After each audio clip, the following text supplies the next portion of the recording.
यो towel घे हात पुसायला. हो. अगं काय ग, अगं केवढं लागलंय तुला? मगाशी सांगायचं ना, मला हळद लावली असती. अहो नाही, मला बी ठाव नव्हतं. मग हाणामारी मध्ये लागला असं. अहो पण तवा नाही जाणवलं. आता पाणी टाकलं ना तवा कुठं जाणवलं जरा. अगं अशी कशी ग तू? खरंच आमचं नशीब बनून आलीस बघ या घरात. स्वतःच्या जीवाची पर्वा न करता आमच्या सुंदरचा जीव वाचवलास. लई हिमतीची पोर आहेस. तुझं ना कौतुक करावं तेवढं कमीच आहे बघ. हो काय आता तुम्ही, एवढं काय मोठं नाही केलं मी. तुला काय बी वाटू दे, पर तुझं लई उपकार आहेत बघ आमच्यावर. या आयुष्यात किती बी करायचं म्हटलं ना तुझ्यासाठी तरी कमी पडेल. मी हळद आणते, थांब. अहो नाही नाही नको, कशाला? अहो आत्या, ह्या अशा जखमा लई बघितल्यात मी. पण हे असं हळदीचं कौतुक नाही करत बसले. आणि मी आता म्हणते, जखमेवर ना आपोआपच खपली बसलेली बरी. बिनकामाचं लाड केलं ना तर ते शरीर बी सोकावते. मग हे असं कौतुक करत बसायची सवय लागते शरीराला पण. तुझं ना तुझ्यापाशी ठेव, पर म्या काय तुला हळद लावल्या बिगर जाऊ देणार नाही. हात धर असा. आणि बरोबर बोलतीयस तू, जखमीला आपोआप खपली धरते. पर कसं आहे, योग्य वेळेला योग्य औषध लागलं ना की तीच खपली लवकर धरती आणि जखम लवकर बरी होती. दुखतंय का ग? नाही. पण आत्या, अहो तुमच्या हातात तर लई माया आहे. आता बघा जखम कशी लवकर बरी होते ती. मग व्हायलाच पाहिजे.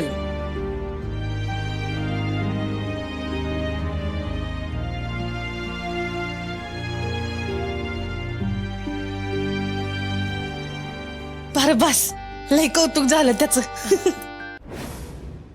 आले तोंड वरती करून आरती ओवाळून घ्यायला. एक सांगितलेलं काम धड जमत नाही. गडी झाला हट्टा कट्टा आणि भिकाऱ्याच्या कुळाला लावतो बट्टा. ती दीड दमडीची मेनका कुठून आली आणि सुंदर लावा चावून समद्यांच्या नजरेत हिरवीन झाली. ह्यात माझा काय दोष आहे? माणूस लागला होता ना कामाला, काम जाणार होतं तडीच. पण हे मेनका घुटण्यामध्ये पडली आणि सगळा डावच पलटी मारला. वे, आणि तुम्ही नुसतं बघत बसला.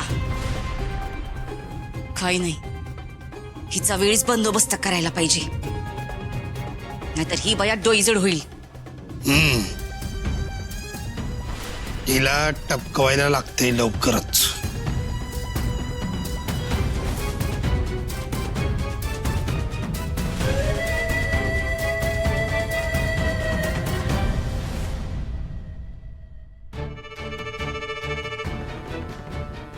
अक्षरा, बरं झालं तू आलीस. सुंदरची ना लई वाईट अवस्था आहे बघ. अगं हे समजा त्या मेनकाचं काम आहे. तिनं उचकवलं सुंदरला आणि बाजाराचं खूळ डोसक्यात घातलं. हे बघ, या सगळ्याला तीच कारणीभूत आहे. तिला ना आत्ताच वेळी आवरायला पाहिजे, नाहीतर लई अवघड होऊन जाईल बघ. अहो ते सगळं जाऊ दे, मला यांना भेटू तर दे आधी.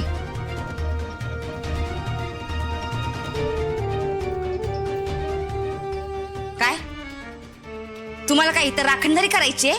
हा, चला की आत.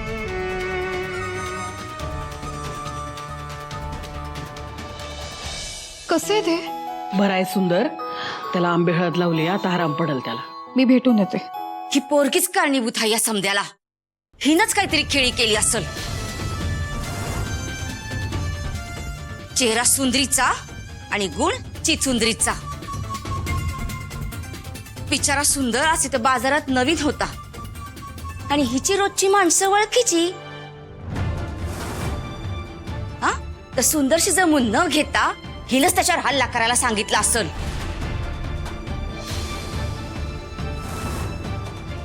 आणि बिचारा सुंदरला त्या नाटकात वळून सौताबी हात धुवून घेतले असत्याल. एक मिनिट, लई जीभ चालवायची नाही माझ्यासमोर. काय घडलंय ते समजून आणि उमजून घेतल्याशिवाय थोबाड उचकाटायचं नाही माझ्यासमोर. वा, म्हणजे चोरी करून अरे रावी आणि भिताडाला शेण लावी. तुम्ही काय बी समजाव, पण ज्याच्या बुडाला पाणी लागतंय ना त्यालाच कळते थंडी काय असते ती. आणि काय घडलंय ना त्याचा हिशोब मला तुम्ही द्यायची गरज नाही. वा, अगं इतक्या लवकर हात झटकून रिकामी होऊ नकोस. मला चांगलं ठाव आहे, तू दिसतेस ना तशी साधी अजिबात नाही.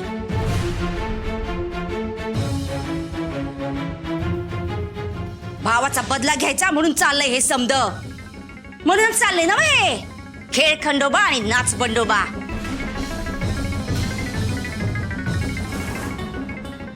लई बघितल्यात ग अशा उपकार करणाऱ्या. करतीये. बास झालं मामी. मगाचपासून शांत बसले मी म्हणून वाटेल ते बोलू नका. तुम्हाला माहितीये का ती काय आहे कशी आहे नाही ना तरी कसं बोलू शकता. खूप चांगली आणि निर्मळ मनाची मुलगी आहे ती.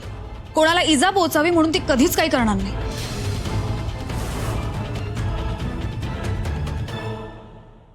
ती बिचारी जे काय करते ना ते सगळ्यांचा विचार करून करत असते. वा अक्षरा, काल परवा आलेल्या पोरीवर तुझा इतका विश्वास, इतका जीव लावलास.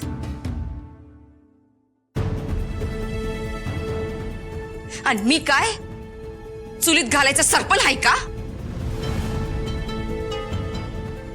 माझ्या वाट्याला कधी घेणार तुझा यो प्रेम आणि विश्वास? मामी, काहीतरी गैरसमज झालाय तुम्हाला. माझा गैरसमज? अक्षराताई राहू दे, सोड. उग माझ्यामुळे तुमच्या घरात राडे नको. मी येते, लय वेळ झालाय, उगा उशीर व्हायचं. अगं मेनका, अक्षरा ऐक ना, अगं ती मेनका आहे ना, तिच्यावर विश्वास ठेवू नकोस. बास, आत्ता हे बोलायची वेळ नाहीये. मला ह्यांना भेटू दे.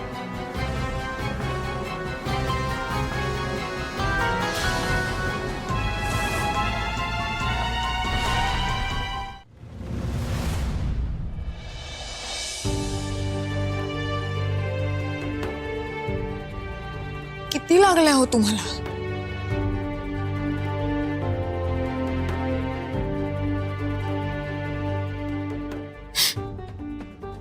का केलं तुम्ही असं?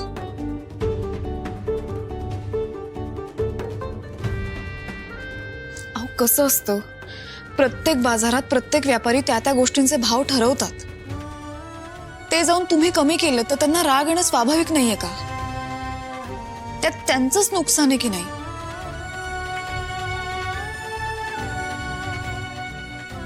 नाही पण ह्या सगळ्यात चूक फक्त माझी, माझंच चुकलं.